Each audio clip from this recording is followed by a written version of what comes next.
Good day everyone, and welcome to my recording. Today I will be reading Chapter 2 of Treasure Island by Robert Louis Stevenson, which is currently in the public domain. Whether you're winding down for the night, or just hoping for a moment's relaxation, I hope you enjoy. Also, please subscribe to my channel and like my video, it would help me greatly. Chapter 2. "Well," said he, "my mate Bill would be called the captain, as like as not.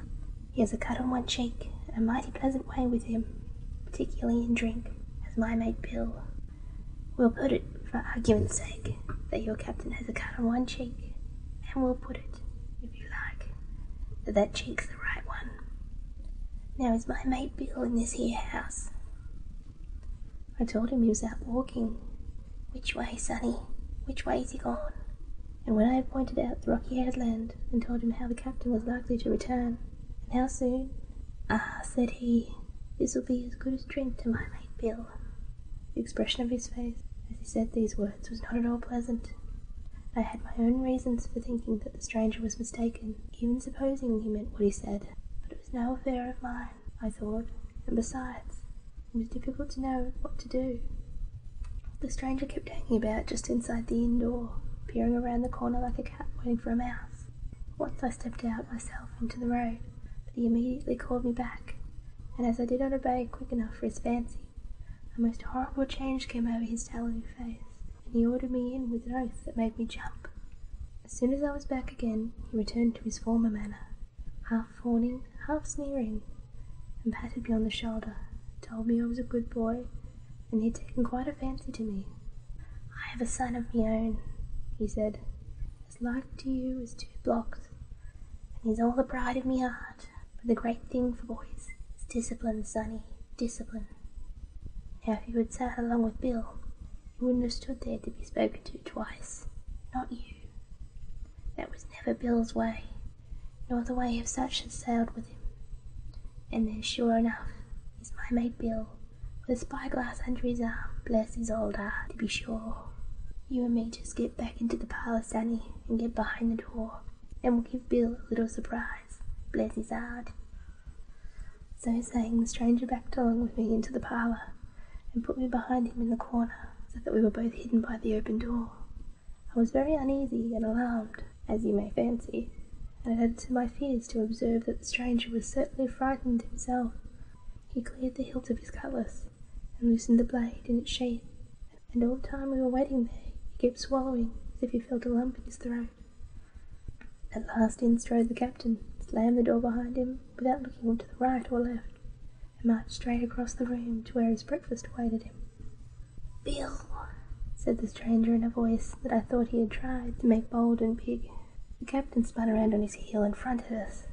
All the colour had gone out of his face, and he had the look of a man who sees a ghost, or the evil one, or something worse, if anything can be, and upon my word, I felt sorry to see him all in a moment turn so old and sick. "Come, Bill, you know your old shipmate, Bill, surely," said the stranger. The captain made sort of a gasp. "Black Dog," said he. "And who else?" returned the other, getting more at ease. "Black Dog as ever was, come to see his old shipmate Billy at the Admiral Benbow Inn. Ah, Bill, we've seen a sight of times, us two, since I lost them 2 talons," holding up his mutilated hand. "Now look here," said the captain, "you've run me down. Here I am. Well then, speak up. What is it?" "That's you, Bill," returned Black Dog. "You're in the right of it, Billy. I'll have a glass of rum from this dear child here, as I've took such a liking to, and we'll sit down, if you please, and talk square like old shipmates." When I returned with the rum, they were already seated on either side of the captain's breakfast table, Black Dog next to the door, and sitting sideways so as to have one eye on his old shipmate, and one, I thought, on his retreat. He bade me go and leave the door wide open. "None of your keyholes for me, sonny," he said. I left them together and retired to the bar. For a long time, though, I certainly did my best to listen. I could hear nothing but a slow gattling, but at last the voices began to grow higher, and I could pick up a word or two, mostly oaths from the captain. "No, no, no, an end of it, he cried at once, and again, if it comes to swinging, swing all, say I. Then all of a sudden there was a tremendous explosion of oaths and other noises. A chair and table went over, a clash of steel followed, and then a cry of pain, and the next instant I saw a black dog in full flight, and the captain hotly in pursuit, both with drawn cutlasses, and the former streaming blood from the left shoulder. Just at the door the captain aimed at the fugitive one last tremendous cut, which would certainly have split him in two had it not been intercepted by our signboard of the Admiral Benbow. You may see a notch on the lower side of the frame to this day. That blow was the last of the battle. Once out upon the road, Black Dog, in spite of his wound, disappeared over the edge of the hill in half a minute. The captain, for his part, stood staring bewildered at our signboard. Then he passed his hand over his eyes several times, and at last turned back into the house. "Jim," says he, "rum." And as he spoke he reeled a little, and caught himself with one hand against the wall. "Are you hurt?" cried I. "Rum," he repeated. "I must get away from here. Rum, rum." I ran to fetch it, but I was quite unsteady by all that had fallen out, and I broke one glass and fouled the tap. And while I was still getting in my own way, I heard a loud fall in the parlour, and running in, beheld the captain lying full length upon the floor. At the same instant, my mother, alarmed by all the cries and fighting, came running downstairs to help me. Between us, we raised his head. He was breathing very loud and hard, but his eyes were closed, and his face a horrible colour. "Dear, dearie me," cried my mother. "What a disgrace upon the house! And your poor father sick!" In the meantime we had no idea what to do to help the captain, nor any other thought, but that he had been injured in the scuffle with the stranger. I got the rum, to be sure, and tried to put it down his throat, but his teeth were tightly shut, and his jaws as strong as iron. It was a happy relief for us when the door opened, and Dr. Livesey came in, on his visit to my father. "Oh, doctor," we cried, "what shall we do? Where is he wounded?" "Wounded? A fiddlestick's end," said the doctor. "No more wounded than you or I. The man has had a stroke, as I warned him. Now, Mrs. Hawkins, just you run upstairs to your husband and tell him, if possible, nothing about it. For my part, I must do my best to save this fellow's worthless life. Jim, you get me a basin." When I got back with the basin, the doctor had already ripped up the captain's sleeve and exposed his great sinewy arm. It was tattooed in several places, with "Here's the luck," "A fair wind," and "Billy Bones his fancy," which were very neatly and clearly executed on his forearm. And up near the shoulder there was a sketch of the gallows, and a man hanging from it, one, as I thought, with a great spirit. "Prophetic," said the doctor, touching this picture with his finger.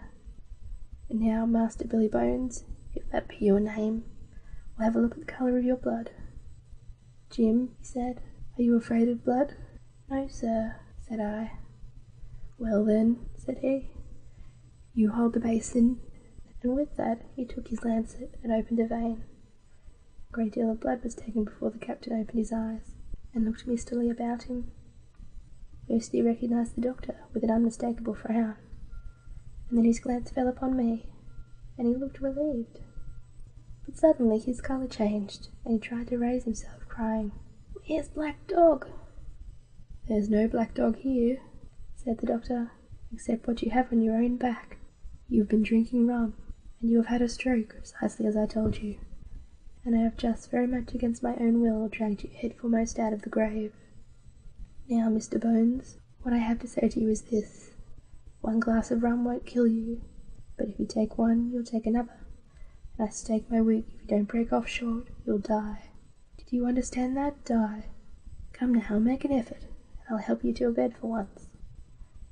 Between us, with much trouble, we managed to hoist him upstairs, and laid him on his bed, where his head fell back on the pillow, as if he were almost fainting. "Now, mind you," said the doctor, "I clear my conscience. The name of rum for you is death." And with that he went off to see my father, taking me with him by the arm.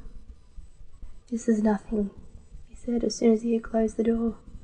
"I've drawn enough blood to keep him quiet a while. He should lie for a week where he is. That is the best thing for him and you, but another stroke would settle him." Thanks for listening, guys. If there are any other public domain novels you'd be interested in hearing, let me know in the comments below. And if you enjoyed, don't forget to leave me a thumbs up and subscribe if you want to stay up to date with future recordings. See you next time.